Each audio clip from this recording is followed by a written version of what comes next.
Imagine walking into a massive, bustling city 4,500 years ago. You look down and notice the streets are built on a perfect grid pattern. Every house is made of uniformly high quality baked bricks, featuring its own private bathroom connected to a covered underground street drainage system. Now look around for a royal palace or a massive statue of a tyrannical king. You won't find one. Look for an armory full of swords and shields. Nothing. You haven't stepped into a futuristic sci fi utopia. You have just traveled back in time to India's most ancient urban miracle, the Harappan civilization. Today, we are diving deep into what historians call the first urbanization of India, a society so sophisticated, peaceful, and balanced that it still leaves modern architects completely mind blown. Around 3500 BCE, across the massive fertile fields of Punjab and Sindh, fed by the Indus River, small farming villages began to grow. But it wasn't just the Indus. Thousands of years ago, a legendary mighty river called the Saraswati, today known as the seasonal Ghaggar-Hakra River, flowed proudly from the Himalayas through Haryana and Rajasthan.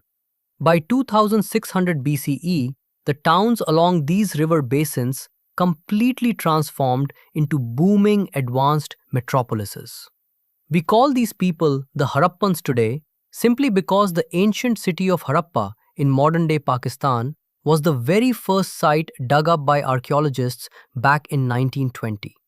When you look at Harappan town planning, it looks less like the ancient world and more like a modern tech park. Their cities were split into two main sections. You had the upper town, built on a raised platform, likely used by the administration and elites, and the sprawling lower town where everyday citizens lived. The wide streets were perfectly oriented to the cardinal directions north, south, east, and west, so the wind could naturally clear the dust out of the city. And their obsession with water management and cleanliness was next level.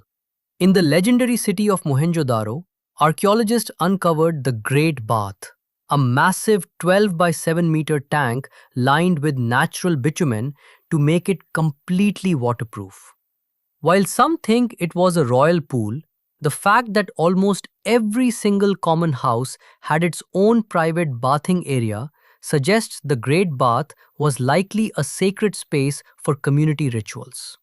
Down in Dholavira, located in the scorching run of Kutch, the Harappans became the ultimate masters of water harvesting. They carved massive, jaw-dropping stone reservoirs out of solid rock, one of them measuring an incredible 73 meters long. These reservoirs were seamlessly connected by underground channels to catch and distribute every single drop of rain. Quick break. If you're finding this breakdown helpful and want to understand every tricky concept in your syllabus with this much ease, hit that subscribe button right now. Thousands of students are learning with us every day, and we don't want you to miss out. Let's go. But a great city cannot survive without a massive food supply. The Harappans built highly efficient farming networks, inventing wooden plows that are almost identical to the ones Indian farmers use today. They grew barley, wheat, millets, and they were actually the very first people in all of Eurasia to successfully cultivate cotton to weave comfortable clothes. And their diet was shockingly diverse. By running advanced scientific tests on ancient clay cooking pots, researchers found traces of dairy products, turmeric, ginger, and even bananas. They were eating rich, flavorful meals thousands of years ago. This agricultural surplus fueled a massive global trade network. Harappan craftsmen were world famous for their luxury goods, like beautiful bangles carved from conch shells and highly sought after reddish carnelian beads. To export these goods, they kicked off India's very first era of maritime exploration. At Lothal in Gujarat, they constructed a massive tidal dockyard measuring 217 meters long, the size of two football fields, where cargo ships could sail out into the ocean to trade with far-off civilizations like ancient Mesopotamia. To manage this complex business empire, merchants used small, beautiful seals carved from a soft stone called steatite. These seals featured intricate symbols and animal carvings, which acted like a trademark or barcode so buyers knew exactly who sent the goods. This writing system is so unique that to this day, linguists are still trying to crack the code and decipher it. They were also highly skilled metallurgists.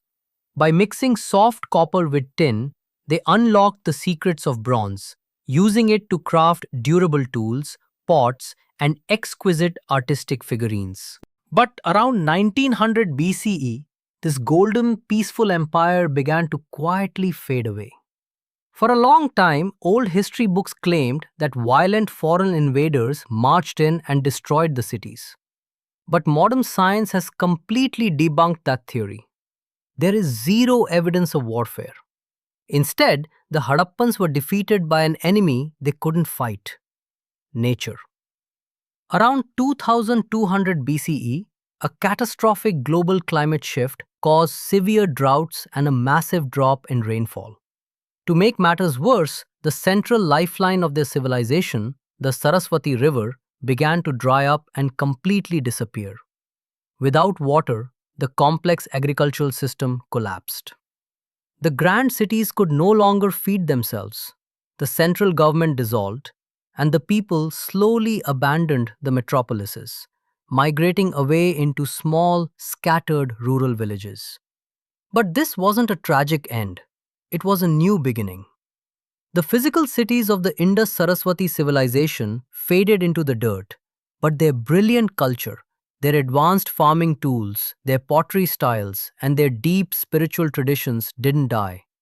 They were passed down generation after generation, weaving themselves directly into the fabric of classical Indian civilization. They showed us that greatness isn't built on the backs of cruel kings or deadly weapons. True civilization is built on peace, balance, and learning how to live in perfect harmony with the world around you.